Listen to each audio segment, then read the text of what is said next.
ঢাকা বিশ্ববিদ্যালয় কেন্দ্রীয় ছাত্র সংসদ নির্বাচন ঘিরে চলছে শেষ দিনের প্রচারণা। ক্লাস পরীক্ষা চলমান থাকলেও সকাল থেকে অন্যান্য দিনের চেয়ে শিক্ষার্থীদের উপস্থিতি ছিল কিছুটা কম। তবে বেলা গড়ার সাথে সাথে জমে ওঠে প্রচারণা। এদিকে নির্বাচনকে সুষ্ঠু ও সুন্দর করতে সংবাদ সম্মেলন করে 10টি দাবি জানান শিক্ষক নেটওয়ার্ক। ডায়ালগ সুবাসিত টয়লেট ক্লিনার, যার পাওয়ার প্লাস ফর্মুলা টয়লেটের কোনায় কোনায় পৌঁছে 99.99% জীবাণু ধ্বংস করে। রিমার্ক। দুপুরে ঢাকা বিশ্ববিদ্যালয়ের বটতলায় শপথ পাঠ করে ছাত্রদল মনোনীত প্যানেল আবিদ হামিম মায়েদ পরিষদ। শপথ নেন বৈষম্যহীন, ভয়মুক্ত ও নারীবান্ধব ক্যাম্পাস গড়ার। এদিকে শেষ দিন শিক্ষাঙ্গনের পাশাপাশি প্রার্থীদের লক্ষ্য আবাসিক হলগুলোতে জোর প্রচারণায়।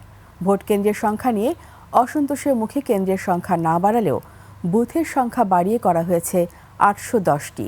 তবে সাইবার বুলিং, নারীদের নিরাপত্তা ও প্রশাসনের নিরপেক্ষতা নিয়ে প্রার্থীদের অভিযোগ রয়েছে এখনো।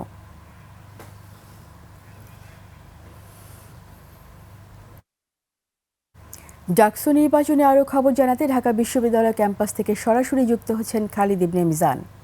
খালিদ, আজ প্রচারণার শেষ দিন, কেমন দেখছেন পরিস্থিতি? বিস্তারিত জানান। ধন্যবাদ রিতা। আজকে ডাকসু নির্বাচনী প্রচারণার শেষ দিনে সকাল থেকে শিক্ষার্থী এবং প্রার্থীদের উপস্থিতি কিছুটা কম থাকলেও যতই দিন গড়িয়েছে, যতই বেলা গড়িয়েছে, ততই কিন্তু আসলে একটা জমজমাট পরিবেশ সৃষ্টি হয়েছে। এখানে প্রার্থীরা ভোটারদের কাছে যাচ্ছেন এবং শেষবারের মতো ভোট চাচ্ছেন, নিজেদের ইশতেহারগুলো তুলে ধরছেন। ভোটাররাও কিন্তু প্রার্থীদের কাছে তাদের নিজেদের চাওয়া পাওয়া বা যে কথাগুলো রয়েছে সেগুলো কিন্তু তারা তুলে ধরছেন। আবাসিক হলগুলো সহ বিভিন্ন বিভাগ, বিভিন্ন অনুষদে কিন্তু তারা গিয়ে প্রচারণা চালাচ্ছেন। ইতিমধ্যে দুপুর 12টায় বটতলায় ছাত্রদল সমর্থিত প্যানেল শপথ বাক্য পাঠ করেন। তারা দেশের সার্বভৌমত্বের প্রশ্নে কোনো আপোষ নয় এবং গণরুম, গেস্টরুমের মতো সংস্কৃতি যেন ক্যাম্পাসে আর কখনো ফিরে না আসে, এই বিষয়ে তারা শপথ বাক্য পাঠ করেন।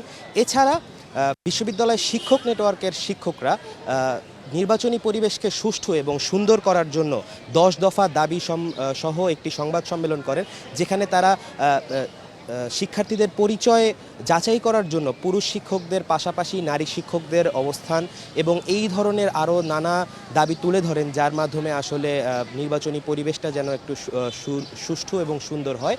এছাড়া শেষ দিনের প্রচারণা হিসেবে সকল প্রার্থী চাচ্ছেন যেন হচ্ছে সর্বোচ্চ সংখ্যক ভোটারের কাছে পৌঁছাতে চান। খুবই ব্যস্ত একটা সময় তারা পার করছেন এবং এই ছিল আসলে আমার কাছ থেকে ঢাকা বিশ্ববিদ্যালয়ের সর্বশেষ। ধন্যবাদ খালিদ ইবনে মিজান। দর্শক দেখছিলেন ঢাকা বিশ্ববিদ্যালয় ক্যাম্পাস থেকে ডাকসু নির্বাচনের প্রচারণার সর্বশেষ পরিস্থিতি।